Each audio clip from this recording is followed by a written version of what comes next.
Antonio Martínez Puche, geógrafo, profesor titular y director del Grupo de Investigación de Geografía Humana de la Universidad de Alicante, doctor en Geografía Económica, codirector académico del Máster Oficial de Desarrollo Local e Innovación Territorial, director de la Cátedra Interuniversitaria Antidespoblación de la Generalitat Valenciana, presidente del Grupo de Trabajo de Desarrollo Local de la Asociación Española de Geografía. Bueno, pues Antonio, la verdad que tiene aquí un largo historial, que mejor que lo cuente él a través de su ponencia. Adelante, Antonio. Bueno, muchísimas gracias. Bueno, buenas tardes. Vamos.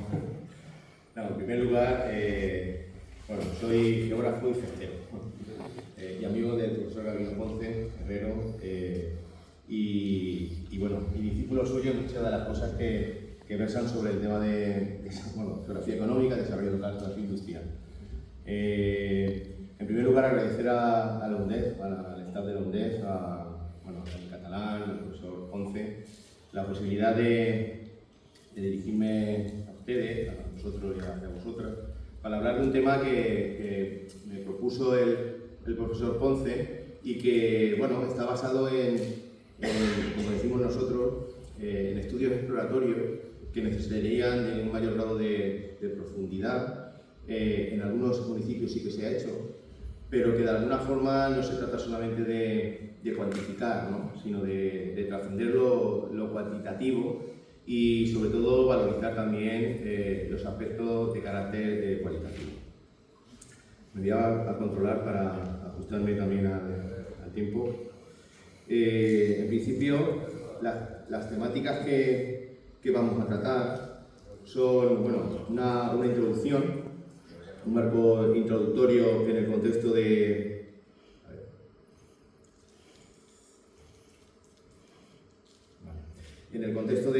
bueno, la ciencia demográfica, una serie de consideraciones.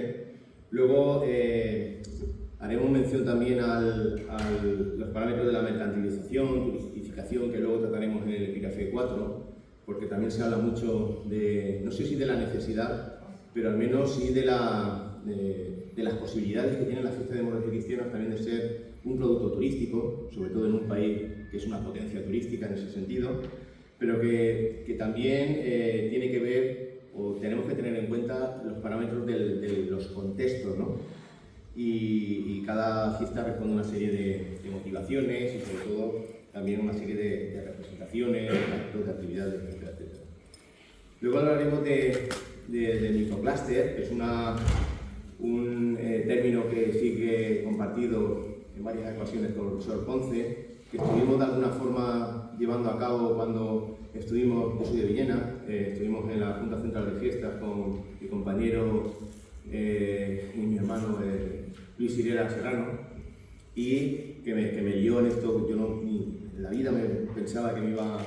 Yo soy cestero de pie, soy mono nuevo, me gusta mucho la fiesta y me de cachamiga, pero involucrarme en el tema de la gestión no se me había pasado por la cabeza. Me lo propuso él y la verdad es que fue una experiencia bastante enriquecedora, ¿no? Y de verdad tengo que decir que me di cuenta de que si ya las fiestas de moros y cristianos tienen un componente, como dice el profesor Ponce, de cohesión social, ¿no? De trascendencia muy territorial y de desarrollo local, y un poquito de lo que vamos a ver ahora, desde la gestión, pues me di cuenta que supera lo que yo más o menos me había figurado.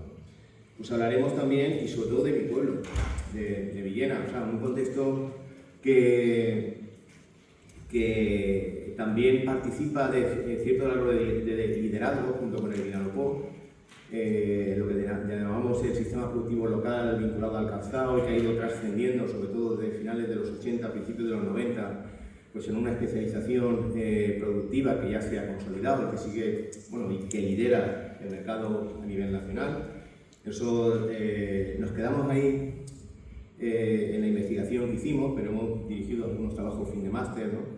Y hemos hecho, como he dicho anteriormente, algún estudio exploratorio, y todo ello apunta, ¿no? Sobre todo a las empresas matrices que están vinculadas a la artesanía cestera, y como me dijo el doctor Martínez de la Consejería de Cultura, pues sería una de las líneas en las que se podía trabajar al objeto de eso que bueno, que algunas poblaciones, incluida la mía, están intentando valorizar con el tema de los bienes de interés cultural, o un mayor rango de, podríamos decir, de visibilidad y sobre todo de reconocimiento, ¿no? Más allá de lo meramente festivo y festero.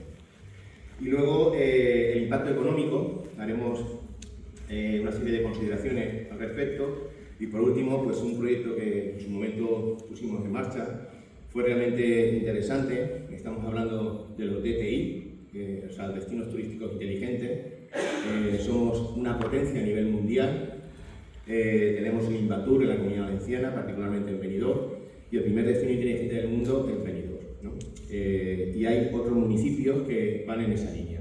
Bueno, y si en vez de hablar de municipios, hablamos de fiestas, por ejemplo, de fiestas inteligentes, bueno, pues esa fue una de las propuestas que hicimos en su momento y que tuvo un reconocimiento por parte de Segitur, del Ministerio de Turismo, en la feria, o la segunda feria más importante del mundo del turismo en Madrid, que es Fitur, pues en el año 2019. Bueno, una serie de consideraciones. En primer lugar, los moros y cristianos tienen un componente económico más allá de lo histórico, cultural y festivo. En segundo lugar, es necesario analizar y revalorizar la creación de ese microclúster, sobre todo derivado de ese sistema productivo local, que en un primer momento, las primeras empresas empezaron como un hobby, sobre todo en las entrevistas que hicimos a las empresas matrices que se dedican a este tipo de artesanía y que luego se ha ido profesionalizando, ¿no? En tercer lugar, tenemos que las escuadras especiales, además de dotar de una vistosidad, ¿no? Con muchísimos desfiles, no solamente, o sea, de muchísimos pueblos, pues también llevan implícito una serie de otro tipo de trabajo que, como en su momento también ha aparecido el profesor Concerrero, pues van con una serie de industrias auxiliares y que esas industrias auxiliares, particularmente del sistema productivo local del calzado, se han ido derivando, especializando y trasladando a la artesanía gestera, ¿no? Hablaremos del caso de Villena. Luego también hay una notable necesidad de diversificación económica y sobre todo de lo que denominamos el plea branding, la marca territorial, que ahora algunos municipios lo buscan con la fiesta de interés turístico nacional o fiesta de interés turístico internacional, y que a veces creo que hay cierta de quedarnos en la etiqueta, ¿no? Cierta tendencia de quedarnos meramente en la etiqueta, y tenemos que trascender que eso debe ser un medio para conseguir un fin, pero no un fin en sí mismo, porque una vez que consigue la etiqueta, ¿luego qué? Luego lo profundizaré más sobre ese concepto. Y luego la popularización de las fiestas, indudablemente, sobre todo con la apertura también en algunas poblaciones a todas las clases sociales y también con la incorporación muy activa de la mujer desde hace ya más de 2 décadas, pues lo convierte en un fenómeno de masas, ¿no? Que da lugar a una expresión cultural de los pueblos y particularmente, como he dicho al principio, como dice el profesor Ponce, a una necesidad sobre todo de facilitar y asentar lo que denominamos cohesión social. Bueno, si miramos un poco cuáles son el catálogo de fiestas de interés turístico nacional o internacional, mayoritariamente se concentran en la Comunidad Valenciana y sobre todo en las provincias de Valencia y de Alicante. Tenemos también que sobre todo las de fiestas de interés turístico internacional, aunque sabemos que está Ontinyent, que ya está con la tramitación de ese expediente, él ya lo está trabajando. Villena ha empezado a trabajarlo, porque de hecho tuvimos una reunión recientemente hace 3 días también en la Junta Central de Fiestas con el Ayuntamiento, pues que quieren pues ese label, ¿no? Ese label de calidad al respecto de posicionarse y diferenciarse del resto de fiestas. Como curiosidad, hace unos años recuerdo que en este medio digital pues planteaba cuáles eran las mejores fiestas de España, ¿no? Y curiosamente, o sea, no es nada baladí el hecho de que aparezcan por los 3 municipios que aparecen ahí, pero ya no me llama tanto la atención que aparezcan Elda, Alcoy y Villena, sino que en primer lugar aparezca Villena, no porque sea mi pueblo ni de que quede dicho villista, sino por la cantidad de votos recibidos, ¿no? Hay una curiosidad que en el caso de Villena pues habían más de 90.000 votos que habían votado con las mejores fiestas, seguido muy de lejos por Alcoy con 63.000 y por Elda con 60.000. Bueno, quiero decir que de alguna forma la gente de Villena, cuando se pone a valorizar lo que tiene, y particularmente si hablamos de fiestas de cristianos, pues no hay quien nos pare, ¿no? En ese sentido. Bueno, eso simplemente como lo metemos en el segundo, es decir, el elemento, el parámetro que va más allá de lo meramente económico y que entronca también con los parámetros de carácter identitario, ¿no? Singulares también, que tienen a nivel territorial pues algunas fiestas de moros cristianos. Hay un elemento importante que es la convivencia de marcas o el establecimiento de marcas, ¿no? La marca entendida como una estrategia eficaz que representa atributos tanto tangibles como también intangibles que a veces no sabemos de alguna forma capitalizar, ¿no? De manera adecuada. Y bueno, participaría de tres ámbitos, en este caso, en el caso particular de la marca de moros cristianos, bueno, sería el municipio. Ahora veremos el caso de Viena, sobre todo con el expediente en su momento que se llevó, que lo trabajó mi hermano, de fiesta de interés turístico nacional. Particularmente a un recurso, que serían las fiestas, y luego derivado de un producto, que sería esa industria de confección de trajes y manufactura. Hay 4 dimensiones de carácter territorial, que también en el propio branding, según aquí los dedos y también San Eugenio, que sería el estado-país, se habla de marca-país, la región, el destino turístico y la propia ciudad. Y hemos visto que ha habido una transición también en relación a la propia concepción de marca, que en un primer momento participaba mucho de la promoción, es decir, de la publicidad, mera publicidad, y que ha ido ascendiendo hacia una concepción más holística, integrada, en la que de alguna forma aparecen elementos de carácter simbólico, afectivo, emocional, y que entroncan también con el sentir de la ciudadanía. Y eso es lo que de alguna forma habría que trabajar en la actualidad. Y digo todo esto porque, como decía Georges Guillén hace más de una década, nuestra sociedad es extraordinaria en los medios escénicos y en la eficiencia, en todo aquello relacionado con cómo conseguir algo. Pero a menudo ignoramos el contexto y el sentido último de aquello que hacemos, el porqué y el para qué. Indudablemente hay poblaciones que ahora se han puesto, como digo, pues un poco la meta, ¿no?, de conseguir esa fiesta de interés turístico internacional.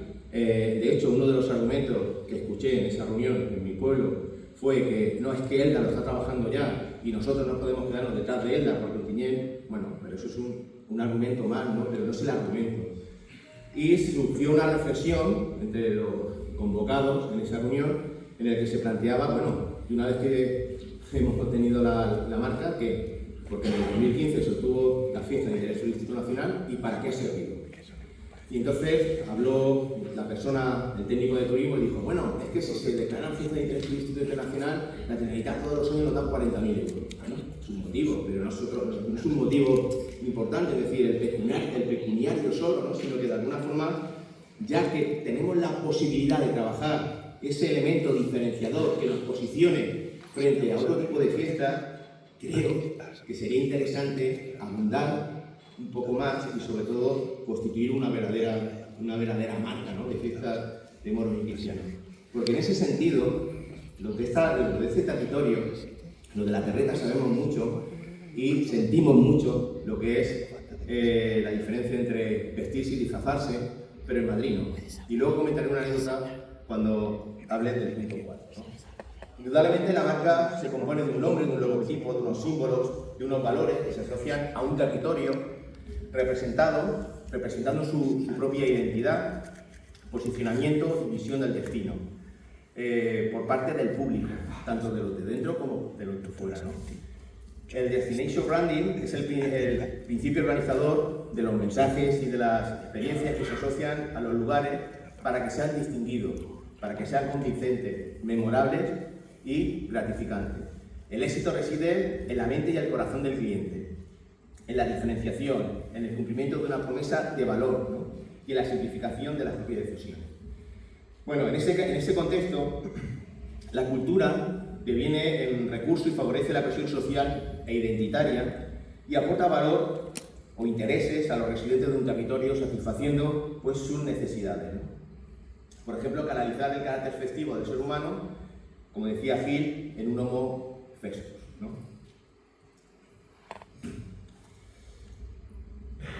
El turista busca lo extraordinario y la virtud con lo cotidiano. Son elementos que de alguna forma ponen o pueden poner a la fiesta de Moro y Cristiano en el contexto de ese proceso de turistificación. El ritual festivo y festero sufre un proceso de turistificación, según también Donaire, en el sentido más escénico, ¿no? Con valores arquetipos, estéticos y singulares, y sobre todo la incipiente marca, o las marcas vinculadas a las fiestas de interés turístico nacional o internacional, pues supone un elemento diferencial, ¿no?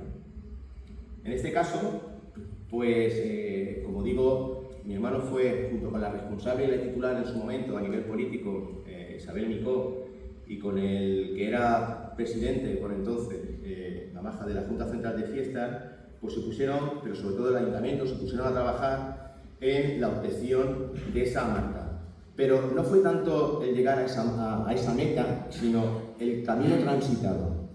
Se intentó establecer esa marca con impactos de carácter promocional, como vestirse en el AVE, no disfrazarse, sino vestirse con las respectivas comparsas y hacer ese itinerario y llegar a Tocha, ¿no? y de alguna forma repartir folletos y estar con rollicos de vino y con gastronomía propia.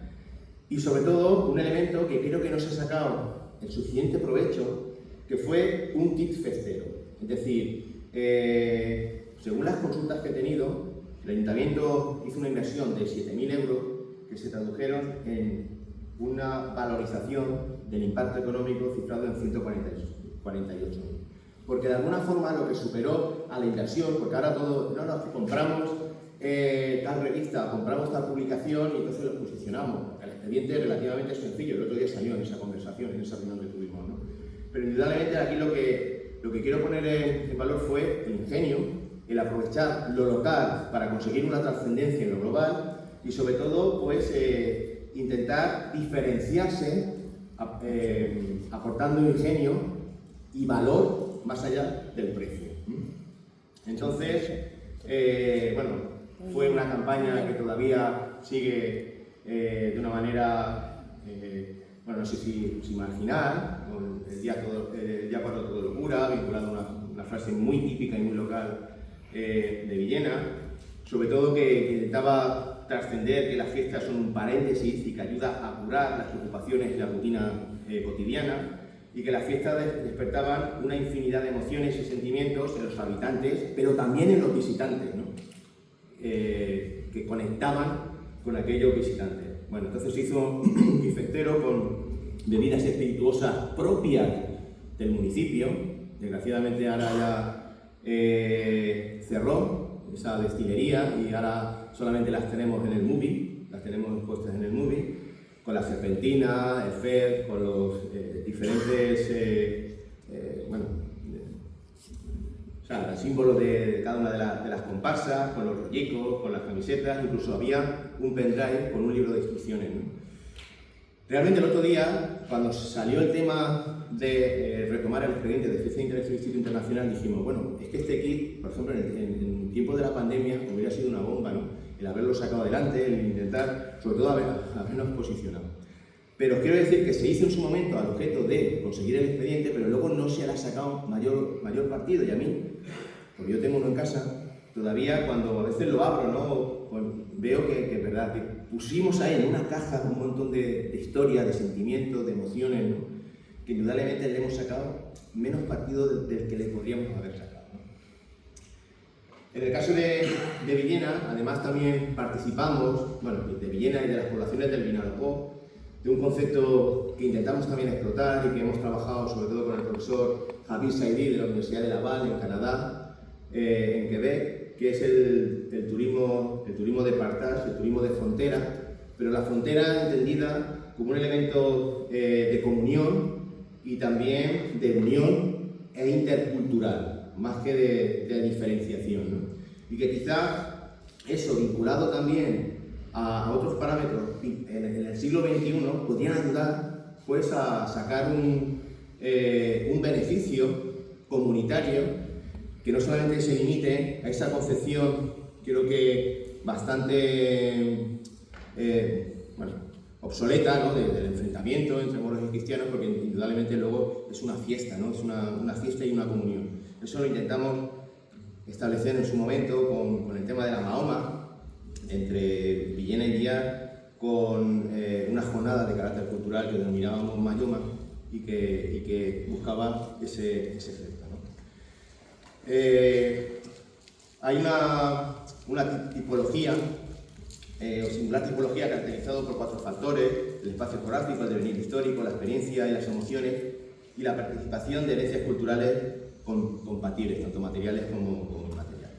Bueno, en ese contexto, tanto en el contexto del Vinalopó, Viena, pero también en Elda, se intentaron comercializar, o se han intentado comercializar en los últimos años, pues a través de PAC, que han tenido una relativa fortuna, ¿no? Es decir, el hecho de visitar la población, de visitar medio desfile, de llevártelos a comer, de incluso disfrazarlos, que no vestirlos, de moro, de cristiano, de que salgan desfilando. Pero bueno, como digo, con relativa fortuna, ¿no? Porque lo que se ha querido transmitir es una experiencia y no siempre se ha conseguido, ¿no? Sobre todo desde el punto de vista de parámetros culturales, si ya me cuesta, y lo tengo que decir así, ¿no? Y está mi mujer aquí de testigo, cuando yo me traje amigos de Alcoy y de Concentaina con todo el orgullo para que vieran mi entrada un día 5 de septiembre y no aguantaron hasta los Marruecos. O sea, que eran las 3 primeras comparsas, con lo cual a mí se me generó una frustración, porque digo, bueno, es difícil, ¿no? Era difícil estar ahí. Se le tiene que ofrecer algo más. Bueno, en cuanto a la importancia económica, esto es un titular que salió en una revista universitaria. Hay una red en toda España.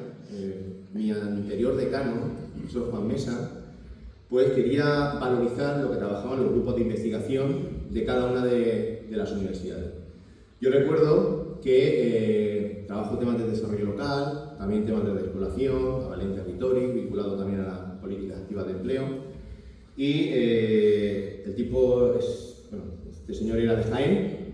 Estuvimos una hora hablando por teléfono y en los últimos 5 minutos digo, bueno, y después de todo, de proyectos europeos, de alguna manera la internacionalización, de la formación, del máster de posgrado de desarrollo local, de todo lo que de alguna forma desarrollamos, ¿no? Pues en los últimos 5 minutos les dije, bueno, y otra cosa, también estamos empezando a trabajar la fiesta de moros y cristianos, sobre todo el impacto económico, porque consideramos que más allá de lo cultural, lo festivo y demás, puede tener en el contexto del microclúster pues una notable importancia y estamos empezando ahí. Bueno, cuando sale la publicación, digo los últimos 5 minutos, me sale Geografía Humana, los moros y cristianos, motor económico. Nos hicimos una foto porque nos pidieron una foto, no estaba el profesor Ponce en ese momento, pero hay algunos ahí, compañeros del departamento, y el titular era ese. Con el consiguiente cabreo, me cabreé mucho, porque no por el hecho, sino porque de los últimos 5 minutos parece ser que lo único que le había importado al periodista era que estábamos trabajando con otros compañeros, como el profesor Gabino Ponce, el tema de la fiesta de moros y cristianos vinculado al impacto económico. Y como bien me conoce el profesor Ponce, pues yo le mando un correo bomba al periodista con copia al decano. El decano me llamó asustado porque me dijo, Antonio, es que mira que con el paso del tiempo no has cambiado, ¿no? Digo, no, es que me molestó en el sentido de, sobre todo también porque en segundo lugar la foto que pone es de Alcoy y no de Villena, ¿no? Con lo cual también... No. Bueno, que sí, también, pero vamos, porque yo hablé en todo momento del Vinalopó. Hablé del Vinalopó, no hablé... Bueno, bromas aparte, me molestó porque dije, bueno, no sé. Y el decano me dijo, mira, Antonio, hay que darle la vuelta en positivo. Dice, si una persona quiere saber de moros y cristianos en España, ¿a qué universidad se va a venir a estudiar? A la Universidad de Alicante. ¿Por qué? Porque si ve esto y tal, yo digo, bueno, visto de esa manera... Os quiero decir que de alguna forma, lo digo porque el otro día también en esa reunión que se nos convocó, hubo un participante que dijo, es que la fiesta de moros y cristianos no tienen interés. O sea, fuera de nuestro ámbito no tienen interés. O sí, o según cómo se enfoque. Es que yo a veces también me lo llego a plantear, o según cómo se vendan, ¿no? más allá de lo meramente conocido. Por lo tanto, sí que tuvo interés, lo puso como titular y encima luego el texto sí que ponía elementos vinculados a todo lo que le había contado los 55 minutos anteriores, pero que indudablemente la portada, la foto y el titular era sobre los moros cristianos. Bueno, lo vengo a decir porque en ese contexto está el tema del microclúster vinculado a esa especialización productiva dada por una serie de empresas, tanto matrices como auxiliares, que se dedican a la confección, alquiler y venta de trajes de moros y cristianos, que sin duda pues, se ha generado en el área del Vinalopó, porque es, bueno, identificando dónde se localizan las principales empresas, también están en la Comunidad Portal, también están en Murcia, en la provincia de Valencia, pero fundamentalmente en el área del Vinalopó, y que además derivan, por las entrevistas que hicimos a cada uno de los empresarios, derivan en un 90% sobre todo de la industria del calzado. Eran antiguos zapateros, antiguos diseñadores, antiguos cortadores, que en los años 90, para sacarse un plus, se dedicaban, los años finales de los 80, 90, se dedicaban a ello, ¿no? Y poco a poco, cuando les fue dando, incluso nos comentaban que los fines de semana alquilaban una especie de enganche, ¿no? Un pequeño remolque donde se ponían los trajes, se iban ellos, ¿no? Se levantaban también a las 6 de la mañana, luego se iban. Bueno, la verdad es que nos contaron verdaderas historias de vida que fueron muy, muy enriquecedoras, ¿no? Pero, como digo, mayoritariamente procedían del mundo del calzado. Además, la primera feria de artesanía cestera a nivel nacional se realizó en el año 82 en Villena, luego en el 83, creo que tuvo secuencia en el 84 y luego pasó a Alicante, ¿no? Pero bueno, yo era muy, muy pequeño y no me acuerdo de ello, pero las personas a las que entrevistamos, que sí que se acordaban, decían que las colas llegaban hasta no sé dónde, porque fue donde la carretera que va a Yecla y realmente generó un impacto con carpas, y fue un importante apoyo. Es decir, que ya hay una serie de know-hows en ese sentido, de trascendencia y de tradición en la comercialización y en esta feria, que ahora la tenemos en Alicante, pero que empezó en Bilbao. Haciendo, como he dicho al principio, ese estudio exploratorio de los principales expositores vinculados a las empresas de trajes de moros y cristianos, sobre todo no tanto el ornamental, el maquillaje, sino fundamentalmente traje y complementos, pues mayoritariamente las tenemos como en la zona de Vinalopó, particularmente en Villena, y también en otras poblaciones como tenéis ahí, Cocentaina, González de Apeté, Ril, Crevillente, Castalla, Muro. Hicimos la comparativa del año 2023, sobre todo en IFA, y nos salían incluso más empresas que en el año 2018 haciendo esa cata. Eso habría que hacerlo de manera más continuada, ¿no? Pero al objeto de la exposición de hoy, pues hicimos esa cata y nos salían incluso más empresas, ¿no? Matrices, en este caso 12, particularmente en Villena, que son las que tienen el color verde. Bueno, junto con otras de Valencia, también del Vinalopó, fundamentalmente Petrel y también Elda. Bueno, intentamos cartografiar, porque siempre los geógrafos siempre tiramos de la cartografía como soporte visual para identificar cuáles eran las zonas, y mayoritariamente lo vemos en la zona de Villena, en la zona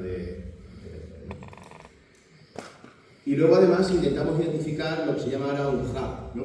Una especie de ecosistema en el que, más allá de la artesanía cestera, también aparecen otro tipo de elementos que refuerzan eso que hemos denominado microcluster, ¿no? Y que son el patrimonio monumental, el alojamiento, la normativa a la hora de identificar y regular los usos que se establecen en el contexto de la propia fiesta, no solamente a nivel de pólvora, sino también a nivel de alojamiento, otro tipo de normativas, el carácter participativo, abierto, de algunas poblaciones más que otras, ¿no?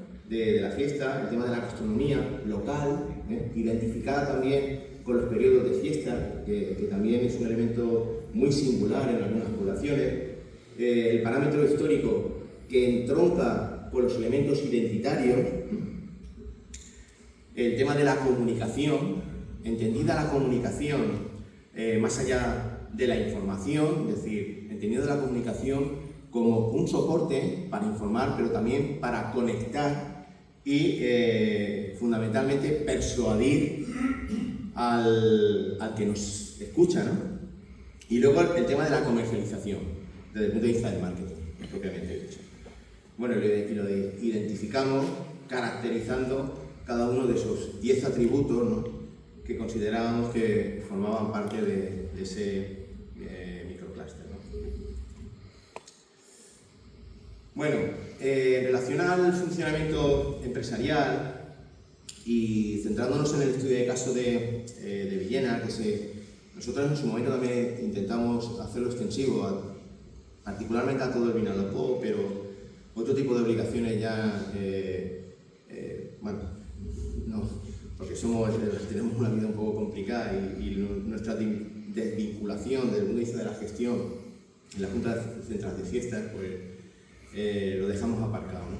Pero en su momento lo que identificamos fue pues una serie de trabajos complementarios vinculados a las modistas. De hecho, hubo una cosa curiosa, vinculándolo también, vinculando a la industria del calzado, a la industria de la artesanía festera, es que las aparadoras habían sido sustituidas por las modistas.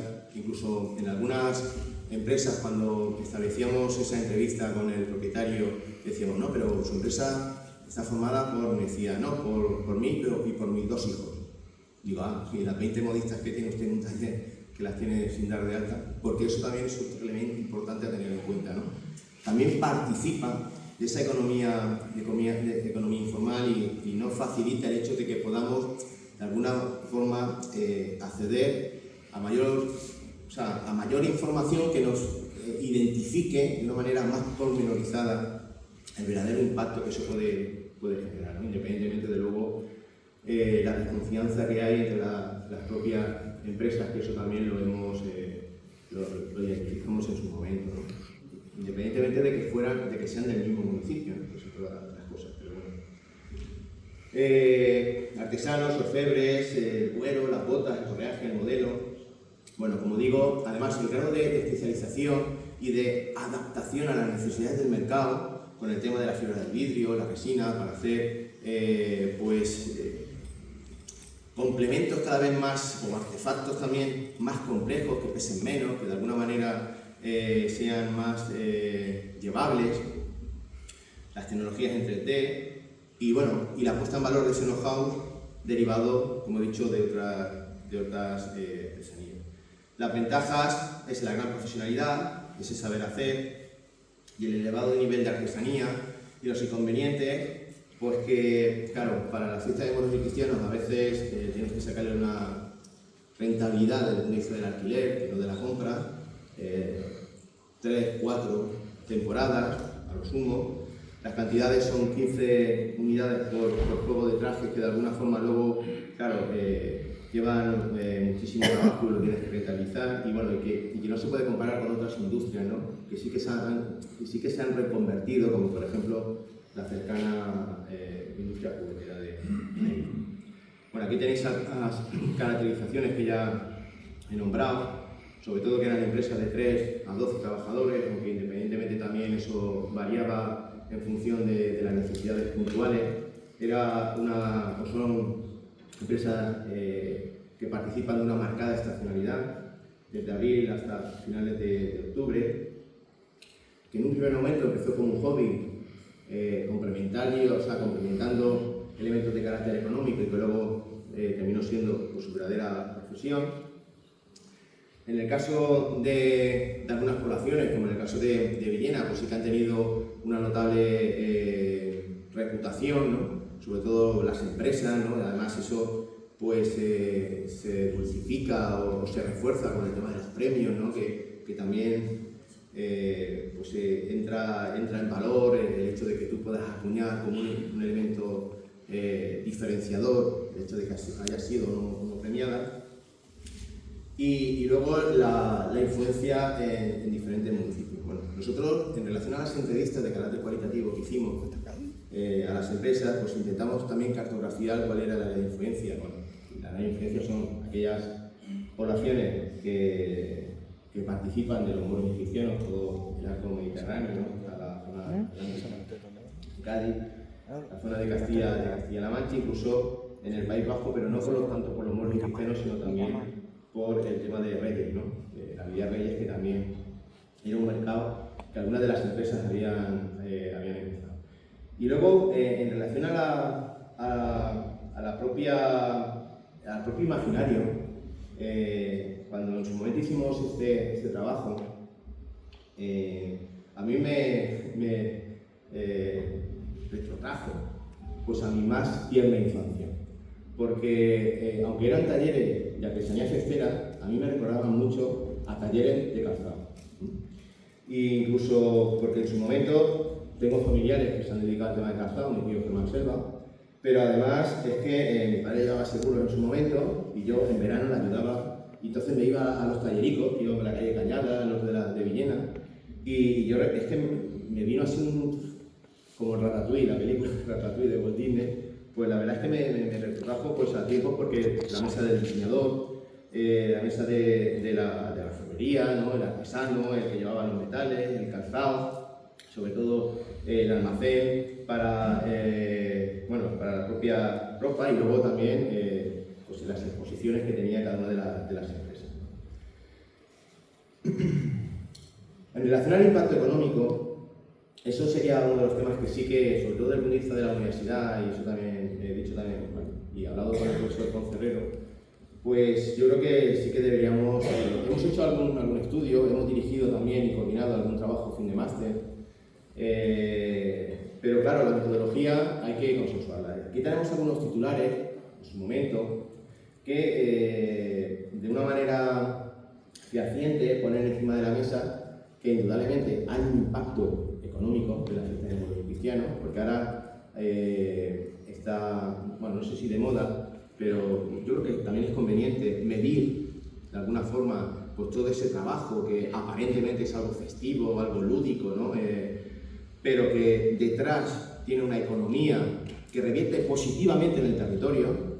No solamente hablo de la fiesta de moros y cristianos, puedo hablar de Fogueres, o de las fallas, o otro tipo de elemento más futil, ¿no? y que lo vemos así de manera trascendente, pero, o sea, de manera intrascendente, pero en el caso de los Fogueres, por ejemplo, cuando se asentó Ciudad de la Luz, el tema de atrezo, y eso está también demostrado, sobre todo en la primera etapa, del año 2005 al año 2012, pues se nutrieron notablemente de artistas no falleros, sino del Fogueres, y eso tuvo una repercusión también me refiero, en el municipio. Lo que quiero decir que lo aparentemente festivo también tiene una repercusión y una trascendencia económica nada baladí. Se hablaba de la fiesta de Alcoy, que superaba los 20 millones de euros. Luego, un trabajo fin de máster en ELDA se planteaba que el impacto económico de la fiesta de moros y cristianos eran de 8 millones de euros. El profesor Ponce hace una semana me pasó esta noticia, ¿no? En que los cuartelillos de ELDA gastaban una media de 16.000 euros en la fiesta de moros y cristianos, aunque eso, claro, depende de cada uno de los cuartelillos. Y en mi caso, en su momento, en el máster de Desarrollo Local e Innovación Territorial, que llevamos ya 17 años en la Universidad de Alicante, pues coordinamos un trabajo fin de máster vinculado al impacto de la fiesta de moros y cristianos en Villar, ¿no? Realizado por Miguel Valdés Hernández, moro nuevo a la sazón, o moro nuevo a la sazón, allí, y que estableció una serie de gastos directos, estableciendo pues, el presupuesto de las comparsas, la inversión del ayuntamiento, la inversión de capitanes, las escuadras especiales, renovación de vestuario y los locales de amigos y escuadras, también con una serie de impactos indirectos, ¿no? Bajas, restaurantes, hoteles, y bueno, llegaba a la conclusión, esto lo estoy resumiendo mucho porque fueron casi 100 páginas, ¿no? Prefiero de datos, ¿no? De fórmulas. Había un impacto directo aproximadamente de 940.000 euros y un impacto indirecto de 300 y pico mil. Se llegaba a la conclusión de que tenía más de 1.200.000 euros el impacto que la fiesta durante los 5 días que duran enviar, y por decirlo, de 3.600 habitantes había tenido. Pero a lo largo de las conversaciones, mientras que elaboraba ese trabajo, me decía las dificultades que había, sobre todo de que algunas, claro, locales, personas, comparsas, pues le trascendieran pues, los datos reales, ¿no? Hay una referencia, yo creo que la más antigua, del año 2006, realizada por un compañero de la Universidad de Alicante, particularmente de Economía, pero también es agente de desarrollo local en Calpe, que es José Francisco Pérez Ribe, publicada en Cuadernos de Turismo de la Universidad de Murcia, donde él establecía de manera muy pormenorizada y con una serie de desviaciones éticas y tal, bueno, pues cuáles eran los efectos directos, indirectos, los efectos inducidos, pues eso, los gastos de la Cávila, los gastos de la asociación, los gastos del ayuntamiento, la atracción turística, porque él tiene un componente vinculado a empresas, ¿no? Porque es el profesor asociado y demás, y luego los efectos sobre la producción del empleo y la notoriedad, lo que ahora entendemos como click-branding, como elemento de marca, ¿no? Él calculaba que aproximadamente eran 5,5 millones el impacto, estoy hablando del 2006, y la mayor parte de los cuales, el 89%, pues correspondían a la atracción turística que provocaba la fiesta, que puede cifrarse en un 18,53%. Del saldo turístico neto del municipio, porque indudablemente no tenemos que desdeñar que Calpe también es un municipio turístico, ¿no? Sobre todo a nivel de efectos indirectos. Y el resto de gastos efectuados era por cávilas, asociaciones y ayuntamientos. Bueno, quiero decir que de alguna forma esto se está contabilizando. Nosotros hicimos, en el caso de Villena también, y porque tuvimos como becario haciendo las prácticas allí en la Junta Central a Joaquín, estuvo haciendo su trabajo fin de máster, y entonces con la ayuda también de los compañeros, particularmente de Luis Higuera, que es economista, pues establecimos pues, con los datos que teníamos y que de alguna manera se presumía, ¿no? Pues una aproximación lo más o menos cercana, aunque nos quedamos muy por debajo. Eso también lo tenemos que reconocer. Se hablaban de 14 comparsas, 2,5 millones de euros, el presupuesto de la Junta Central que aproximadamente era de 200.000, bueno, 40 escuadras especiales en el año que se hizo ese trabajo fin de máster, a 15 miembros, pagando dinero, las bandas, el batidor, bebidas, alimentos. Bueno, hicimos una serie de manera pormenorizada. Este trabajo fin de máster también, si les interesa toda esta información, lo tenemos de manera abierta y pública en el RUA de la Universidad de Alicante, que se puede consultar, ¿no? Entonces llegábamos a lo que pagaban los socios infantiles, los socios mayores, bueno, por comparsa, por el número de... Y llegábamos también, bueno, a una cantidad que eran 4,5 millones.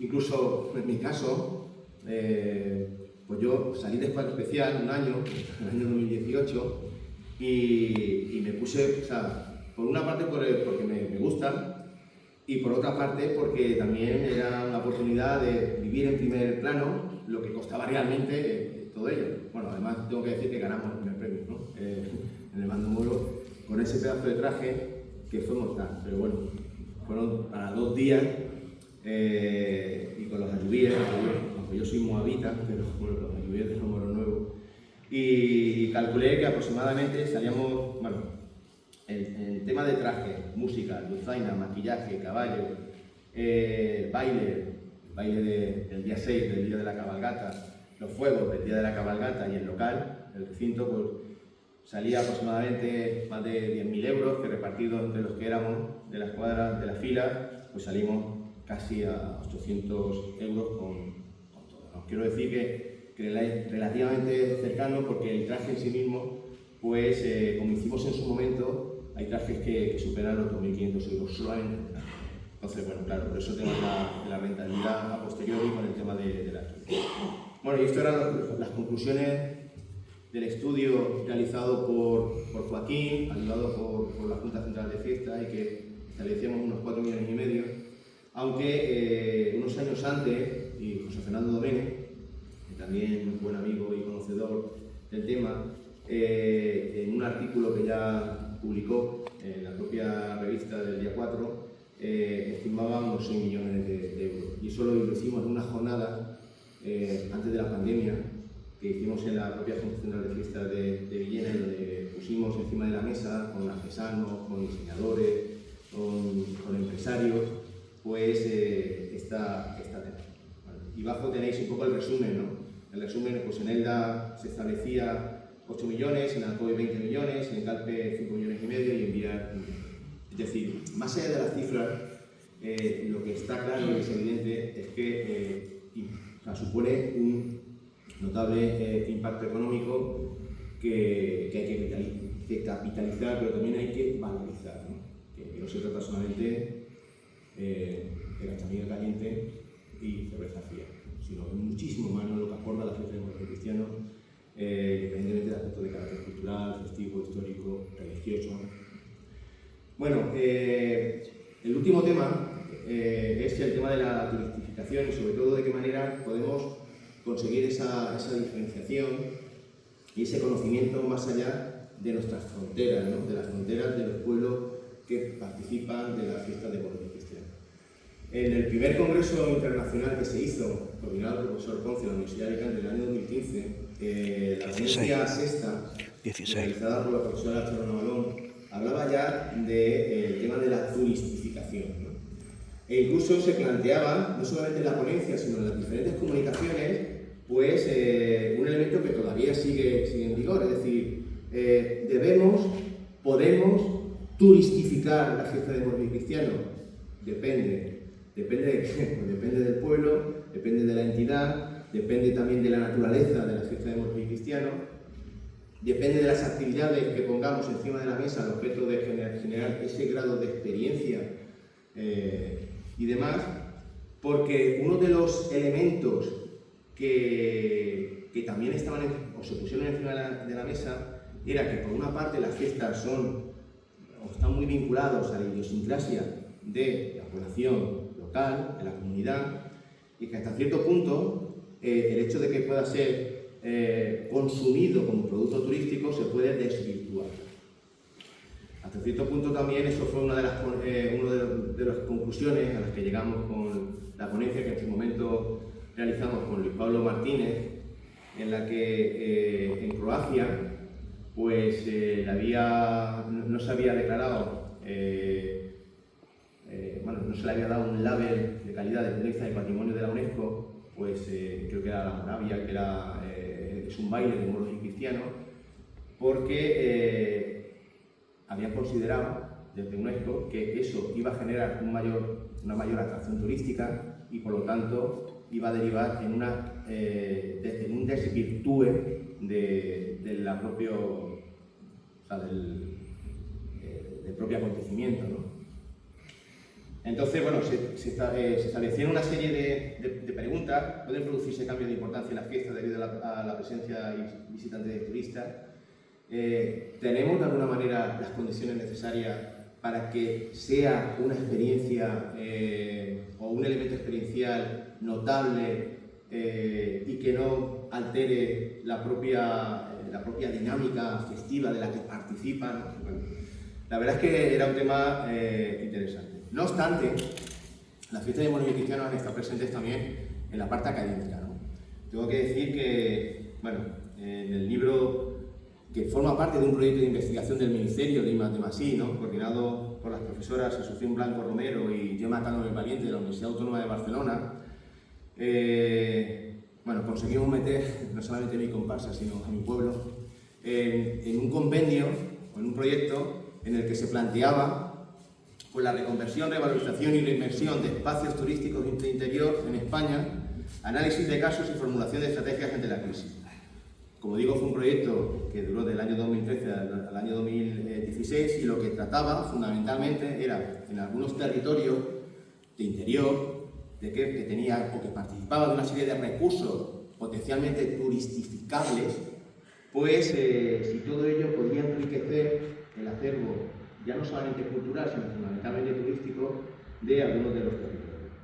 Y el esquema era muy básico, esto es un poco, sintetizaba que, bueno, según el ciclo de vida de destino turístico de Butler, pues, y el concepto de resiliencia del turismo de Juli, pues, participábamos, estábamos en un contexto de crisis, donde algunos destinos turísticos habían caído, entonces para reforzarlo pues había que tirar, por decirlo de una manera coloquial, de otro tipo de posibilidades y de recursos, ¿no?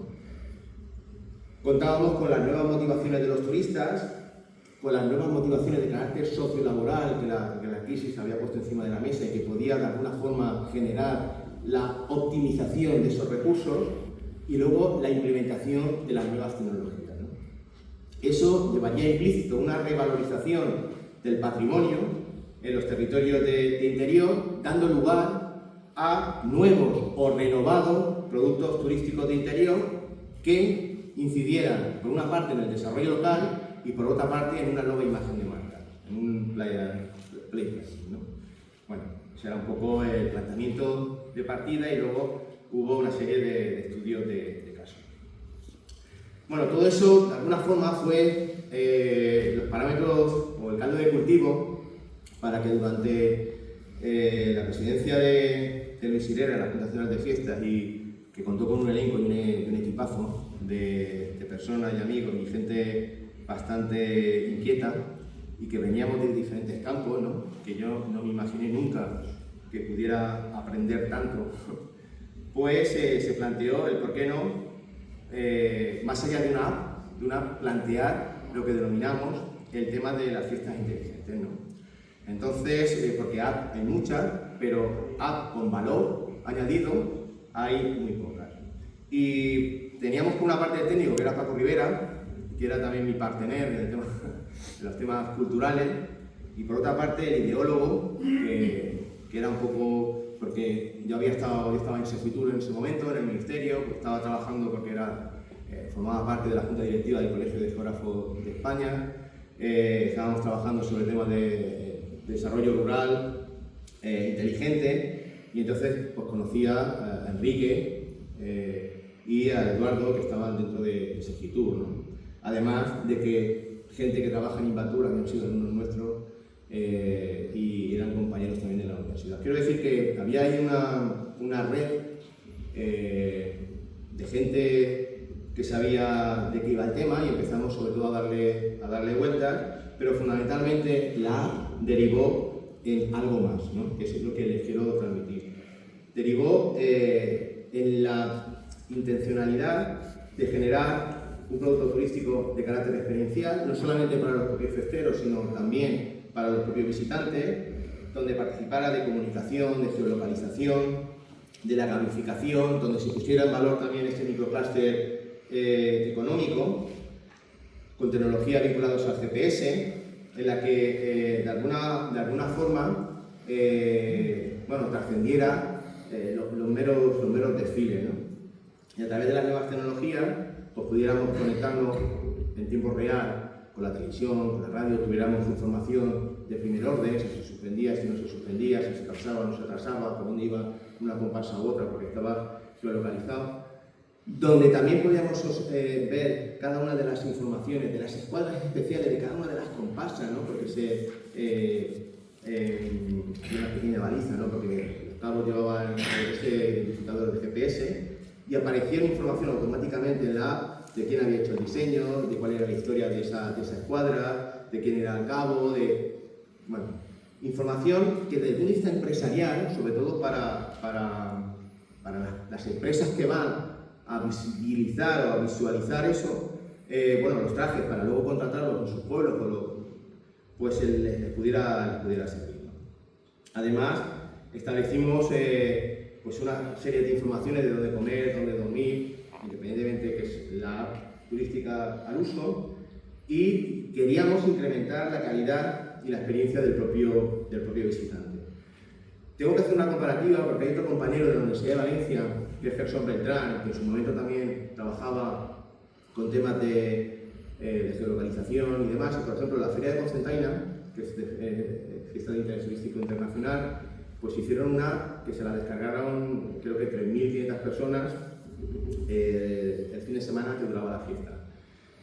La feria, perdón. Esto se lo descargaron más de 7.000 personas los 5 días de fiestas que de alguna... Entonces, claro, haciendo comparativas de ratios que yo a veces me pierdo, nos dijo que eso era realmente un puntazo, ¿no? Dicho de manera coloquial. Y bueno, y no éramos conscientes de la trascendencia que yo había tenido. Además había una ramificación, establecimos una alianza con diferentes entidades, como se dice ahora, stakeholders, ¿no? Vinculados a la asociación de comerciantes, con diferentes preguntas. Participaron más de 1.700 personas, más de 15.000 respuestas, que de alguna forma interactuaban día a día, o sea, habían premios, habían pistas, la gente iba a los comercios. Bueno, quiero decir que se generó pues un clima que era, como he dicho anteriormente, era algo más que una propia... Todo ello, además... Sí, estoy terminando ya. Todo ello también pues, generó un reconocimiento en Fitur. Nos quedamos finalistas junto con una del Camino de Santiago y un edificio de Álava, y nos llevamos pues, esa finalista del concurso de la mejor art turística en el ámbito nacional. Bueno, estuvimos también en Focus Innova Pyme de la Generalitat Valenciana, que trabaja con el tema de centros de empresas de innovación y demás. Conclusiones, para ir acá. En primer lugar, la conveniencia y necesidad de identificar la importancia socioeconómica y cultural que tiene la fiesta de moros y cristianos, sobre todo también desde el punto de vista del desarrollo local y también desde el punto de vista de los sistemas productivos locales. O bien renovando y reforzando los ya existentes, o creando diferentes sistemas o hubs que puedan asentar pues, ese desarrollo económico. Porque como dice mi amigo, mi hermano Luis, más allá de la cerveza fría y la cachanilla caliente, las fiestas son mucho más. En segundo lugar, el desarrollo de estrategias y herramientas para promocionar las actividades socioeconómicas relacionadas con el ámbito festero y festivo, que de alguna forma identifiquen diferentes posibilidades, sobre todo vinculadas a la artesanía festera, como en el caso del microcluster, e incluso no solamente para la fiesta de moros y cristianos, sino que eso también algunas empresas lo están utilizando para el teatro y sobre todo también para el cine. Nosotros, algunas de las empresas también estamos trabajando para algunos rodajes de Ciudad de la Luz, incluso en el extranjero, ¿no? Por lo tanto hay que trascender la mirada, pero también a nivel empresarial contamos con una limitación, que es el tema de la economía informal, que como he dicho participa o es una herencia también de ese clúster o de ese clúster vinculado al sistema productivo local.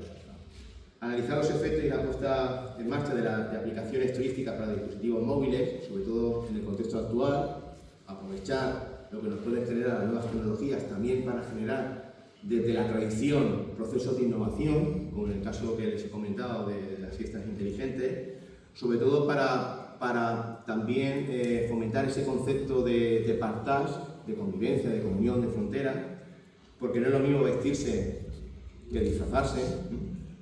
Y luego reforzar y enriquecer el proceso de creación de marca, de branding, ¿no? Que no sea solamente una etiqueta, sino que de alguna manera detrás de esa etiqueta haya un sentimiento, una emoción, una diferenciación y que no se quede solamente con que sea BID, DRL, fiesta de interés turístico nacional o fiesta de interés turístico internacional, en la que podamos generar ese hub y ese trabajo cooperativo y colaborativo con otro tipo de entidades que también trabajan en el municipio, tanto de carácter público como de carácter privado. Bueno, pues todo esto era lo que les quería transmitir y creo que me ha gustado la hora. Paso a 3 minutos.